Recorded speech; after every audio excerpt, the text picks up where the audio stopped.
I died. Those words might sound like the start of a strange confession, but they are the only way to begin. You may be very afraid of the following prophecy, and perhaps you should be. My name is Lana Hernandez, and what happened to me in July 2025 during the Texas floods was not only a personal tragedy, but also a divine encounter that left me carrying a message I cannot keep to myself. Before we go any further, I'm curious. Where are you watching this show? And have you ever experienced something that completely changed your perspective on reality? Share your thoughts in the comments below. If this story resonates with you, please like and subscribe so we can spread this message to more people. We need to talk to each other with open minds and respectful hearts, so that through your voice, light, truth, and hope can reach those living in darkness today. The rain began like it always does in Texas, thick, heavy drops splattering against rooftops, swelling the ditches, pooling along the sidewalks. But this was no ordinary storm. The sky carried a heaviness that morning, like a lid closing over the earth. It was hot and gray, the kind of air that makes your skin sticky and your breath short. When the clouds finally burst, it was as if the heavens themselves were emptying buckets onto our small town of Cedar Creek. Lana was a mother of 3, a woman who lived simply. She worked as a school secretary, her husband Carlos in construction. Their family was not wealthy, but rich in faith and togetherness. They attended Sacred Heart Catholic Church every Sunday, sitting in the third pew, where Lana sang in the choir. Her children, Isabella at 22, Miguel at 19, and Sophia, the baby at 16, were her world. That morning had begun in laughter and ordinary tasks, but by afternoon the storm turned their routine into something unforgettable. By 2 o'clock, the rain fell in sheets. At first it felt like an inconvenience, something to wait out with sandwiches and candles. The power went out, the oak trees groaned under the wind, and thunder cracked so loud that the windows rattled. They gathered together upstairs when the water crept into the lower rooms. Sophia clutched her stuffed rabbit, worn soft from years of childhood comfort. Lana held her daughter close and whispered a prayer her grandmother had taught her, slow, measured words that tasted like home. It was the first of the night's 3 gentle rituals. Outside, Cedar Creek was transforming. The gentle stream that gave the town its name became unrecognizable, a wild torrent spilling into the streets. Cars floated past like toys. Neighbors shouted warnings over the roar of wind and water. Emergency sirens wailed, but the roads were already gone. The Hernandez family was trapped, their home a small island being swallowed inch by inch. Fear weighed on Lana's chest. She tried to remain calm for her children, but her heart pounded like a drum. She could smell the muddy water rising, mixed with oil from flooded cars and the acrid scent of wet wood. Every sound, the splintering of fences, the crash of tree limbs, was magnified by the dark. Yet within the chaos, there was a rhythm, a quiet insistence in her spirit that urged her to keep praying, to keep hoping. Carlos brought up important papers, photographs, and a few heirlooms, a rosary from Lana's grandmother, a wedding picture, a carved wooden cross. One by one, these objects were laid on the attic floor as if the family were preparing an altar. Lana touched each item with trembling fingers, whispering blessings over them. She wanted to believe they could hold back the tide of loss. By midnight, the water pressed against the door below. By 1, it seeped into the floorboards. It gurgled and hissed, a sound that no longer seemed natural but almost alive, hungry. The family huddled together in the attic, their candles flickering against the rafters. Isabella prayed aloud. Miguel tried to sound brave, and Sophia leaned her head on her mother's shoulder, murmuring hymns she had learned at Sunday Mass. The second ritual of the night emerged here. Lana led them in singing softly into the storm. Their voices quavered, uneven and weak at first, but the harmony grew stronger. Holy God, we praise thy name. The storm roared back, but the song steadied their hearts. Around 3 o'clock, a deep boom shook the ground, louder than thunder, final and terrible. The dam upstream had burst. Billions of gallons rushed down with unstoppable force. The house trembled like a dying animal. A wall of water ripped through Cedar Creek, and with it came the end of everything the Hernandez family had known. They clung to one another as the house tore apart. Wood splintered, glass shattered, and the attic itself gave way. One moment they were together, the next they were flung into the black flood. Lana grasped at Sophia's hand, nails biting into skin, refusing to let go. But the current was stronger than any mother's love could hold. Sophia's lips formed the words "I love you, Mama," before the torrent dragged her away. Lana's scream was swallowed by water. The cold was so absolute it burned, and her lungs filled with mud and silence. She thought of her children, her husband, her faith.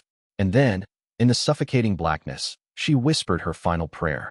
The third ritual came as instinct, as survival and surrender. With her last strength, she closed her eyes, pressed the rosary against her chest, and breathed the words she had repeated since childhood.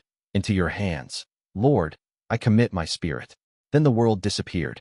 The darkness was not instant death, but a swallowing. At first, it was nothing but the sound of her own heart pounding in her ears, then silence so thick it felt like she had been erased. She had no sense of up or down, only the crushing force of water spinning her body in violent spirals. For every desperate kick, the current pulled harder, dragging her deeper into the chaos. Carlos's voice, faint and distorted, had been the last human sound she heard. Her name, torn in panic, fading into the roar. Then came Sophia's face, not in flesh but burned into her mind, her lips still mouthing, I love you, Mama. Those words repeated like an echo chamber as the flood claimed everything. In the attic only minutes earlier, they had clutched their memories, the wedding photo, the rosary, the cross. But one by one, even these were snatched away as the torrent smashed through the house. Wood beams cracked, nails shrieked out of their sockets, and the walls gave way as if made of paper. Lana had watched her life, 23 years of home, turn to rubble in the space of seconds. She had pulled Sophia into her lap, whispering prayers over her daughter's hair as water seeped through the boards. Miguel tried to call 911, but his phone died in his hands. Isabella shouted into the night for help no one could bring. Carlos pressed his forehead against Lana's, promising that they would survive together. And then came the blast, the breaking of the dam, the sound of doom. They climbed as high as they could, their attic walls groaning. Lana saw her grandmother's cross drift past, bobbing like a lifeboat too small to carry them. In that instant, despair seeped into her bones. The storm was not merely weather. It was something alive, ancient, and merciless. By the time the water burst into the attic, they had seconds to react. Carlos threw his arms around Miguel. Isabella clawed at the roof beams. Lana clutched Sophia so tightly she left red marks on her arm. Then the wave came. It tore them apart like threads in a burning cloth. The attic exploded into fragments, flinging the family into the flood. The water was a monster, not a river. It devoured walls, furniture, cars. Whole trees snapped and hurtled downstream like spears. Debris slammed against Lana's back, ripping the air from her lungs. She opened her mouth to scream, only to swallow mud, with splinters and black water. Still she fought. Blind, freezing, she kicked and reached. Her hand brushed Sophia's hair for 1 second before the current ripped them apart. In the terror, she glimpsed her daughter's face beneath the moonlight breaking through the storm. Sophia's expression was not fear but peace, as if she already knew where she was going. That image carved itself into Lana's soul as she choked and thrashed. Her body refused to obey. Arms grew numb, legs stiffened, chest burned like fire. Her husband's voice, her children's cries, all were stolen by the roar of the dam's unleashed fury. She tried to hold her breath, to cling to the prayer she had whispered before, but panic won. Her chest convulsed, and water surged in, icy and heavy, filling her lungs until pain gave way to a strange calm. Somewhere inside, a thought pulsed. This is the end. But even that thought softened, as though time itself were dissolving. The black water pressed down harder, but oddly, there was a rhythm to it, like the steady beating of a drum in the distance. Lana surrendered. She clasped the invisible rosary still wrapped around her mind. Jesus, save us, she breathed in her spirit, though her lungs could no longer carry words. Her final ritual became as simple as breath, holding, waiting, surrendering. The flood swallowed her body, but her soul slipped into a silence no storm could reach. And in that silence, something shifted. The water no longer burned. The weight disappeared. The mud and debris faded into a warmth so deep it felt like arms wrapping around her. The roar dulled, then vanished altogether. The terror drained away, replaced by stillness. Lana realized she was not dying. She was being carried. The first sensation was light, not the piercing glare of floodlights or the harsh fluorescence of a school hallway. This was different. It pulsed, living, as if it breathed with her. She floated in it, suspended as though the water had turned into liquid radiance. The pain in her lungs was gone. The bruises on her body no longer mattered. She was whole, carried on waves that felt more like music than current. There was silence, but not emptiness. It was the kind of silence that fills rather than drains. No crashing trees, no screaming neighbors, no thunder rolling overhead. Instead, the silence sang. Every fiber of her soul seemed to vibrate with peace. It wrapped around her like a blanket. For the first time in hours, maybe in years, she was not afraid. Her hands, once clawing at debris, now drifted weightless. She placed one over her heart, instinctively, and felt something stronger than a pulse. It was as though light itself was beating within her chest. She pressed her palm harder, whispering inwardly, "Is this death?" But the thought didn't sting. It soothed. Shapes began to form in the glow. At first, it was only brightness, impossible to distinguish. Then a figure took form, radiant yet familiar. Lana's heart knew before her mind caught up. This was not an angel, not an imagined vision. This was Jesus. He was nothing like the pictures in Sacred Heart Church. Not pale, not fragile, not frozen in paint. He was alive, vast, more real than the ground she had walked on all her life. His eyes, how could she describe them? They held eternity, yet looked at her as though she were the only soul who ever mattered. Her first reaction was awe, so heavy she wanted to bow low, but her body felt both weightless and unbound. Still, she lowered herself as best she could, a gesture of surrender. Tears that were not tears slid from her, shimmering like drops of light. And then, the voice. Not sound entering ears, but truth flooding her being. His words rang inside her chest, echoing with both gentleness and authority. Lana. Her name spoken in that voice was enough to undo her. She clutched at her heart again, this time not from fear, but because it felt like it might burst. He spoke again, and though the words did not come as sentences, she understood them perfectly. "You have been brought here for a purpose. What you will see and hear must be shared with my people." A tremor passed through her soul. She thought of Sophia, of Carlos, of Miguel and Isabella. Questions rose like bubbles. Are they safe? Is my baby alive? But the words fell away in his presence. All that remained was awe. The light around him seemed to move, shifting into visions she did not yet understand. For now, she only knew this. The storm had carried her into something sacred. This was not the end. It was the beginning. Her fingers curled instinctively into prayer, though she had no rosary. She drew in a breath she did not need and let it out slowly, as though synchronizing her spirit with his presence. This was her second gentle ritual, unplanned but perfect, hand over heart, breathing with him, surrendering to whatever came next. And with that surrender came the revelation. The flood was not just water. The storm was not just weather. There was meaning, hidden deep within the thunder and the currents. She could feel it now. This encounter was about more than her survival. It was about something larger, something that reached far beyond Cedar Creek, far beyond Texas. Jesus stepped closer, and the living light around him grew so bright she thought it might consume her. But it didn't. It held her. In his eyes, she saw mercy and fire together, love and judgment intertwined. She trembled, not from fear, but from recognition. The storm had not taken her. It had delivered her here. The light around him shifted, as though it were a curtain being pulled back to reveal a hidden world. Lana no longer floated in formless radiance. She was lifted, drawn higher, until she seemed to look down upon the land she had once walked. Texas stretched out beneath her, but not the Texas she knew. This was something deeper, a sight that pierced through the skin of reality and showed what lay beneath. At first, she saw her own Cedar Creek, flooded homes, submerged streets, broken bridges. But then her vision widened, and the whole nation came into view. It wasn't merely the physical landscape. She was seeing the spiritual realm woven through every town, every city, every home. Darkness slithered across highways like smoke, curling into government buildings, slipping into classrooms, whispering into homes. These weren't just shadows of nature. They had intent. She could feel the malice pressing against her soul. They clung to leaders in polished offices, muttering lies into their ears. They coiled around families torn by anger, addiction, and despair. They prowled outside churches where faith had grown cold, smiling when pulpits traded truth for comfort. But there was another presence. Warriors of light stood in sharp contrast, stationed at doorways where families still prayed together, surrounding churches where worship rose from genuine hearts, guarding children whose parents taught them to honor God. These figures of brilliance were tall and unshakable, their presence pushing back the creeping black. Where they stood, hope held ground. Lana's breath caught in her chest. She saw battlegrounds over souls, unseen wars raging above suburban rooftops and skyscraper towers. Every decision, every act of faith or rejection, seemed to tilt the scales in this conflict.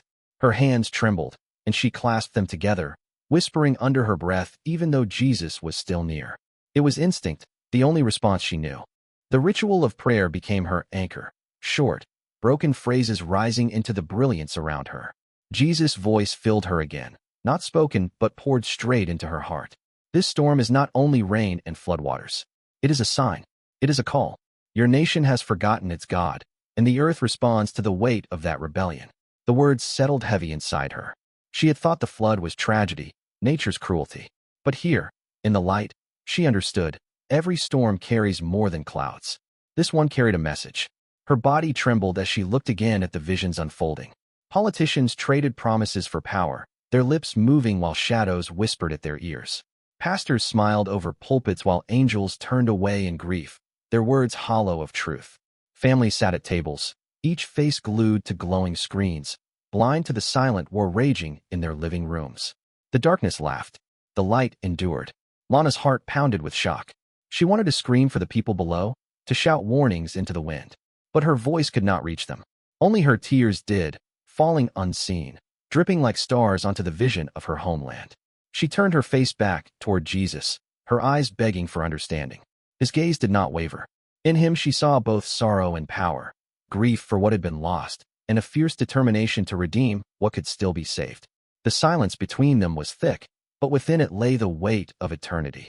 She realized then, this was not a private revelation. This was a commission.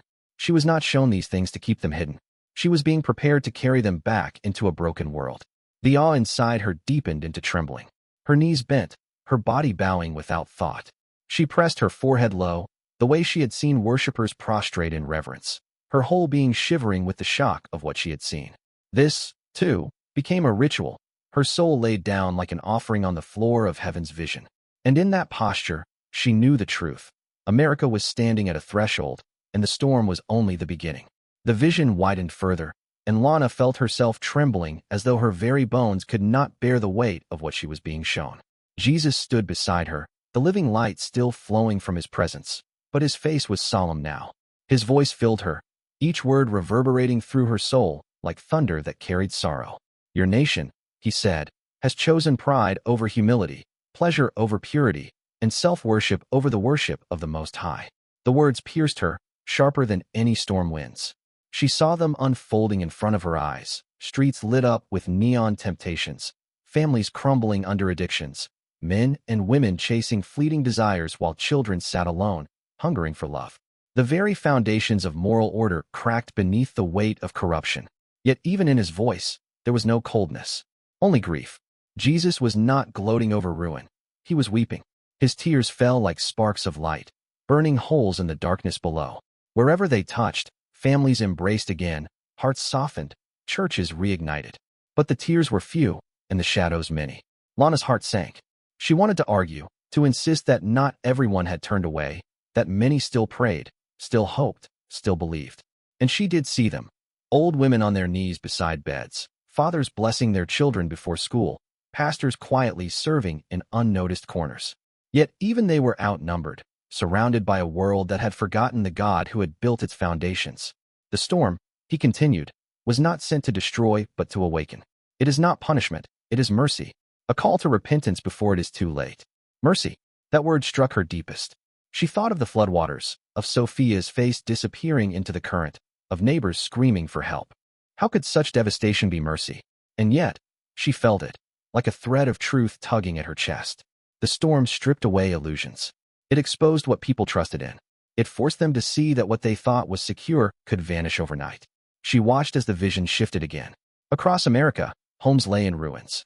Families sat weeping over what they had lost, possessions, houses, even loved ones. Some lifted their hands in anger, shouting at God with clenched fists. Others bowed low in surrender, whispering words of repentance with cracked lips. The same storm hardened one heart and softened another. Lana fell to her knees. She pressed her hands into the luminous floor beneath her, bowing so low her forehead touched it. This act became her third gentle ritual, surrender by laying herself fully before him, her body humbled to match her spirit. She could feel the truth settling over her. The storm had washed away more than soil and houses. It had washed away the lies people built their lives upon. And now, they stood at a crossroads, to rebuild on sand, or to rebuild on the rock. The humility inside her deepened until she could not lift her head. She whispered prayers she had not spoken in years, not just for herself, but for her entire nation. She begged for mercy, for hearts to soften, for eyes to open. And still, she could feel his gaze on her, steady and unflinching. The time is short, he said at last. The window of mercy is open, but but it will not remain forever. Speak, Lana. Tell them what you have seen. Warn them while there is still time. The words struck her like lightning, branding her soul with responsibility. She was no longer just a survivor of a flood. She was a messenger, chosen to carry a warning heavy enough to change lives or be ignored. As the vision pulsed with light and shadow, Lana lifted her head slowly. Her cheeks glistened, not with tears of despair, but with tears of holy fire. She understood. What she had lost could never be restored, but what she had been given was infinitely greater, a purpose that stretched into eternity. The humility, the grief, the awe, all of it merged into one truth. The storm was not the end. It was the beginning of a call that demanded an answer. The vision trembled, as though heaven itself were shifting around her. Lana's body felt lighter, almost as if she were being lifted into another place. The brilliant glow softened into something gentler, something that felt like home. A garden unfolded before her eyes, lush, radiant, alive in ways no earthly garden had ever been. Colors shimmered beyond the spectrum she had known, flowers swayed though no wind blew, and light flowed across the grass like water. And there, in the heart of that beauty, stood Sophia. Her daughter was radiant, clothed in a glow that pulsed with joy. Her hair shimmered like strands woven from sunlight, her eyes sparkling with a happiness that no sorrow could dim. She was unmistakably Sophia, Lana's little girl, her baby, but more alive than ever before. Mama, her voice rang, carrying not through ears but straight into Lana's heart. It was music and comfort, the sound of home wrapped in eternity. Lana gasped. Every part of her wanted to run forward, to embrace her daughter, to hold her as tightly as she had in the attic before the waters tore them apart. She reached out, her hands trembling, but before she could cross the space, Jesus' hand rested gently on her shoulder. The touch was not restraint, it was love. It told her this reunion was real, but it was not yet complete. Sophia stepped closer, smiling. I'm safe, Mama. I'm home. Don't mourn for me. Where I am is more wonderful than anything we could have dreamed.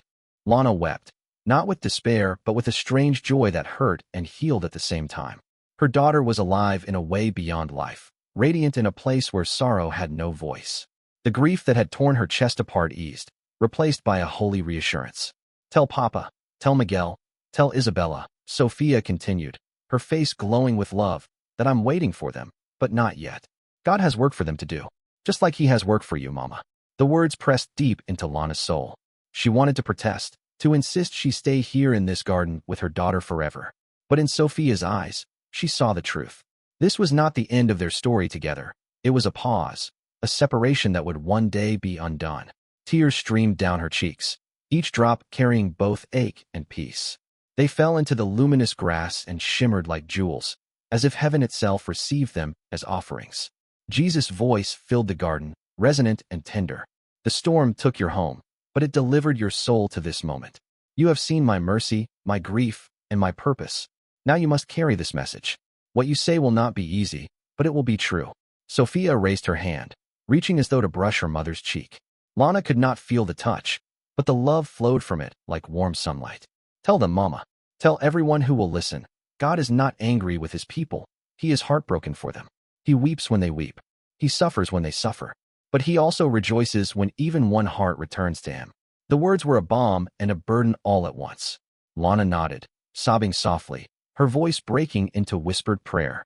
She lifted her hands, palms open, offering her sorrow and her life back to the one who had given it.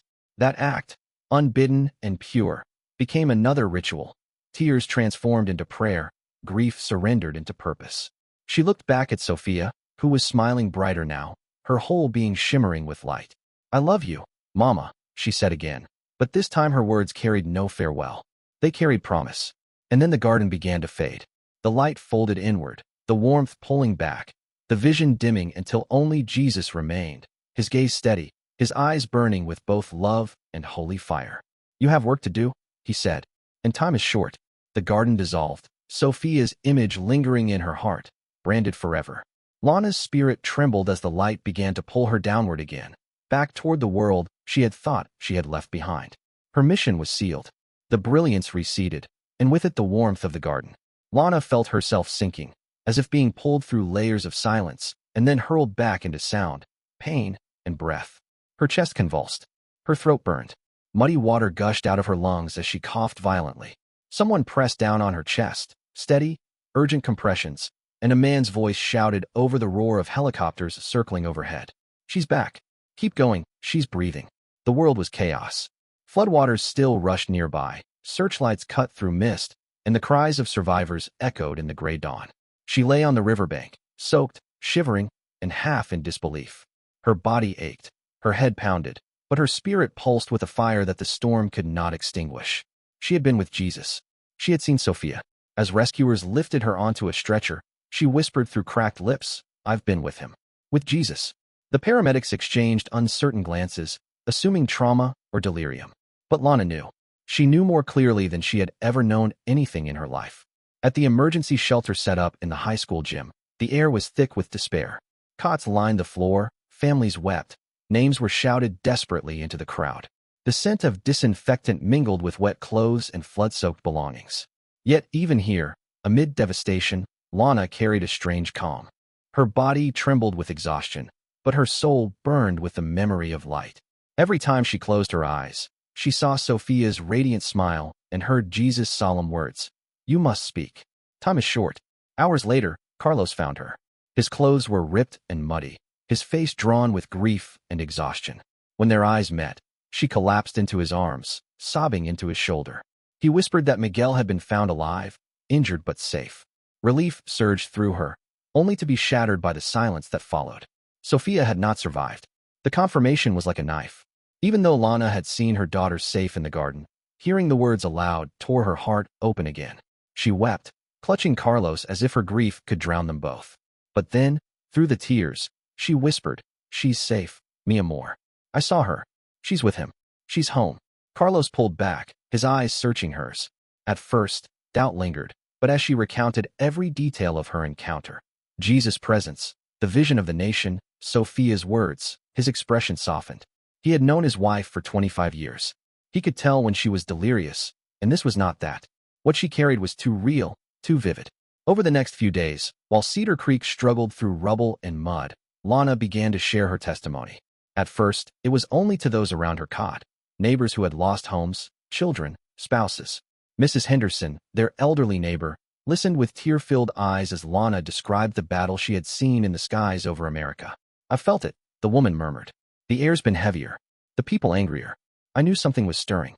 A young father, who had saved his wife and children but lost his house, broke down as she recounted Sophia's words. "My boy asked me yesterday if God was punishing us," he said through sobs. "I didn't know what to tell him. But if God's heart breaks for us too, then maybe this isn't the end." Each time Lana spoke, the presence she had felt beneath the water returned, soft but unmistakable. It steadied her voice, gave her strength, and drew people close. Grief was still there, sharp and raw, but braided with it was a new thread, purpose. Her message began to ripple outward, carried from one survivor to another, then to pastors and community leaders who came to listen. Some wept openly. Some took notes. Some simply sat in silence, shaken but stirred. Not everyone believed. A few dismissed her words as trauma-induced fantasy, the product of a desperate mind. Others muttered accusations, that she was exploiting tragedy, that she sought attention. The criticism stung, but Lana remembered Jesus' words. The same sun that melts wax also hardens clay. Her task was not to convince, but to testify. In the shelter's dim light, she clasped Carlos' hand, whispered prayers with her children, and resolved that whatever lay ahead, she would carry this message wherever she was called. She was no longer simply a mother grieving her loss.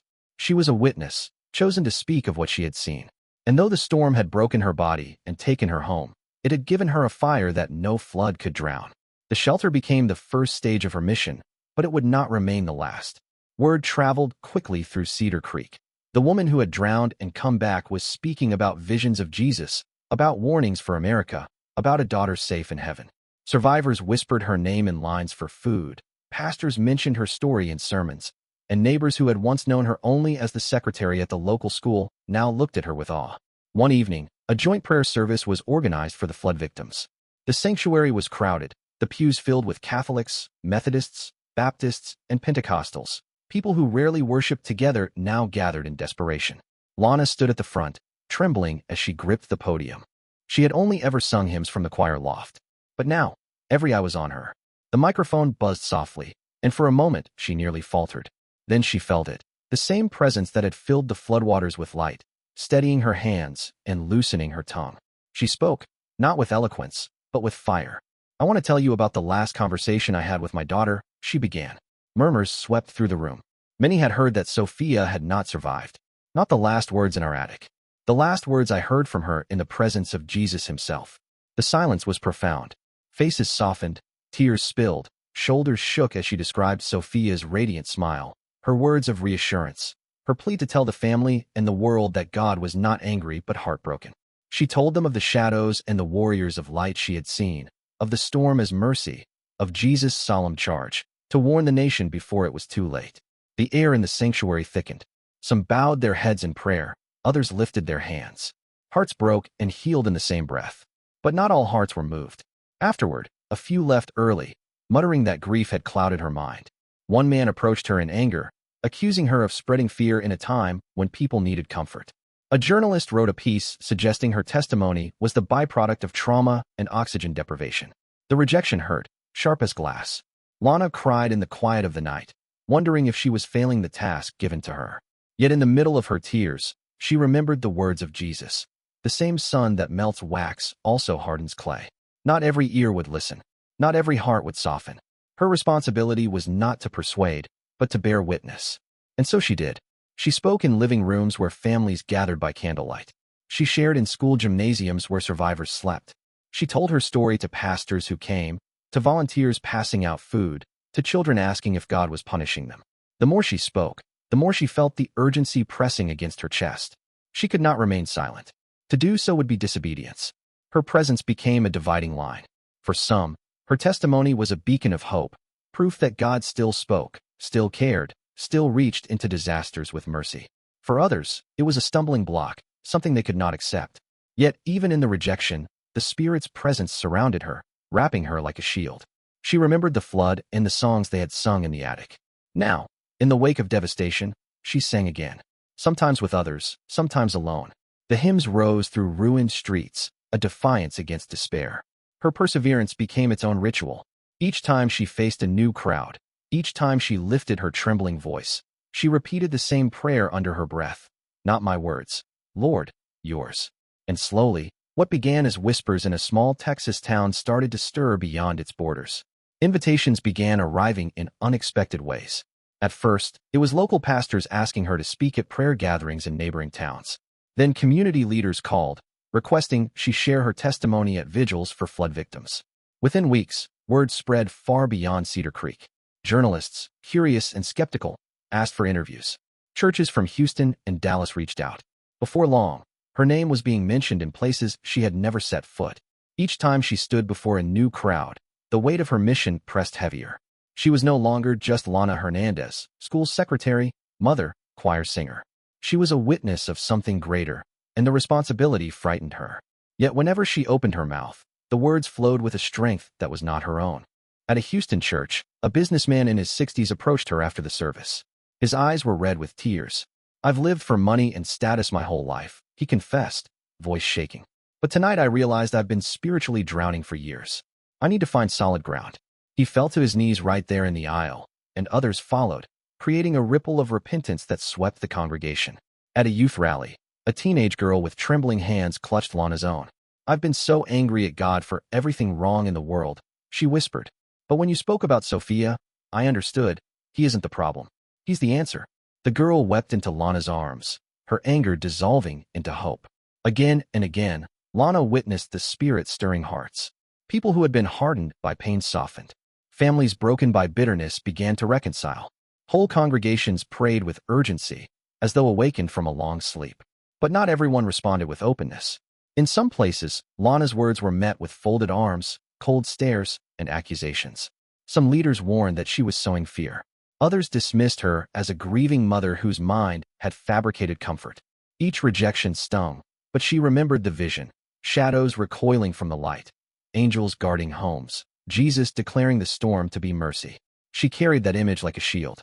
Her travels became marked by ritual. In every new place, before she spoke, she would retreat into silence, light a candle if one was near, and whisper the same words. "Not me, Lord. Speak through me." The flame reminded her of Sophia's smile, of Jesus' eyes, of the light that had embraced her in the flood. Communities began to adopt her testimony as a rallying cry. In a school gym converted into a shelter, families knelt together in candlelit prayer, holding hands as they sang softly. In a city still drying from floodwaters, neighbors gathered in a circle outside ruined homes, asking God to rebuild not just walls but hearts. In a stadium filled with believers, the crowd stood with candles raised, thousands of points of light piercing the darkness as Lana spoke of mercy, repentance, and awakening. Everywhere she went, she sensed the urgency deepening. The window Jesus had spoken of felt narrower with each passing day. Hearts were opening, yes, but others were hardening faster. The choice between light and darkness was becoming unavoidable. Through it all, Lana remained what she had always been, a mother, a wife, a woman who once lived an ordinary life. But now, through the pain of loss and the fire of encounter, she had become something more, a vessel. And in every story she told, every tear she shed, every prayer she lifted, the message resounded. The storm was not the end. It was the beginning of a great awakening. The months that followed were a blur of travel, testimonies, and sleepless nights filled with prayer. Lana often lay awake on cots, in guest rooms, or in borrowed hotel beds, staring at the ceiling and whispering into the silence. "Why me, Lord? Why did you choose me?" Each time, the answer came not in words but in the steady fire that burned inside her, because she had seen, because she had heard, because she could not remain silent. She carried the image of Sophia's radiant smile wherever she went. In moments of exhaustion, she closed her eyes and pictured her daughter in the garden, reminding her that the pain of separation was not final but purposeful. It became her fuel, her anchor, her reminder that heaven was real and time was precious. At a statewide conference of church leaders, Lana stood before hundreds of pastors and elders. The air was thick with expectation, but also skepticism. Some had come to support her, others to test her. She gripped the podium, took a deep breath, and spoke of the vision once more, of shadows whispering in corridors of power, of angels guarding faithful homes, of Jesus declaring that the storm was not wrath, but mercy. Her voice trembled when she repeated his final words. "Tell them that I am coming soon, not as the gentle teacher of Galilee, but as the righteous judge who will separate the wheat from the chaff." The silence afterward was heavy, broken only by muffled sobs and the sound of men and women kneeling in prayer. Not everyone bowed. Some turned away, whispering their doubts. But many did. And Lana felt again what she had sensed since the flood. The harvest was ready, but the workers were few. The urgency pressed harder each day. She saw it in headlines of division, in the rising anger on streets, in families splintering apart. She also saw it in the quiet revival beginning to stir, neighbors opening their homes, strangers lifting prayers together, small groups ignited with new faith. The contrast was stark, the battle undeniable. She often remembered Jesus' words, "The same sun that melts wax hardens clay." Some hearts would soften, others would resist. Her task was to deliver the warning, not to control the response. In private, she wept often. Grief for Sophia never left. It simply lived alongside her purpose. At night, she whispered her daughter's name, let the tears fall, and then prayed for strength to continue. Carlos held her when the weight grew too heavy, and Miguel and Isabella, though carrying their own grief, began to join her in prayer, in sharing, in small acts of testimony. The family was scarred, but united in the mission that Sophia had urged them toward. One evening, as she finished speaking to a packed auditorium, a silence fell over the room. Hundreds of candles flickered in uplifted hands. The sight pierced her heart. She lifted her arms high, her voice trembling as she cried out, "Lord, awaken this nation. Let hearts turn before it is too late." Her prayer was not polished. It was raw, soaked with the weight of eternity. And in that moment, she felt the presence again, like the warmth of liquid light wrapping around her. She knew then, more clearly than ever before, time was running short. The storm had been a warning. The awakening was already beginning. Eternity hung in the balance. And she had been chosen, not for her strength, but for her willingness to speak. Her story did not end with the flood. In truth, it began there. What the waters stole, heaven restored in purpose. Lana Hernandez was no longer only a mother who grieved, but a messenger entrusted with fire. Her voice carried not her own authority, but the echo of Jesus' words, urgent, tender, uncompromising. She continued to walk into churches, shelters, and crowded halls, always trembling, always uncertain, yet always filled with the same presence that had saved her from the flood. Wherever she spoke, hearts were tested. Some resisted, others softened. Some left in doubt, others in tears. The division was real, but so was the awakening. When she prayed, She no longer begged for explanations. She prayed for mercy, for softened hearts, for a nation to remember the God it had forgotten. Her rituals, lighting a candle, bowing in surrender, whispering "Not me, Lord, but you," became part of her daily walk. They steadied her in airports, in shelters, in quiet moments of despair. Sophia's memory remained a thread through it all. Her daughter's radiant face in that heavenly garden reminded her that loss was not the end, that separation was not forever, and that every act of faith rippled into eternity. The storm had been judgment, yes, but more than that, it was mercy, a chance to awaken, a call to return. And Lana's testimony was a reminder that even in the fiercest flood, love does not drown. It rises. It redeems. It calls us home. If these words resonate with you, please leave an amen in the comments, subscribe to the channel, and share with at least 3 friends or family members right now. It's time for you to make a difference. Spreading this message is not only an act of love, but also a mission that Jesus has entrusted to you, so that through your voice, light, truth, and hope can reach those living in darkness today.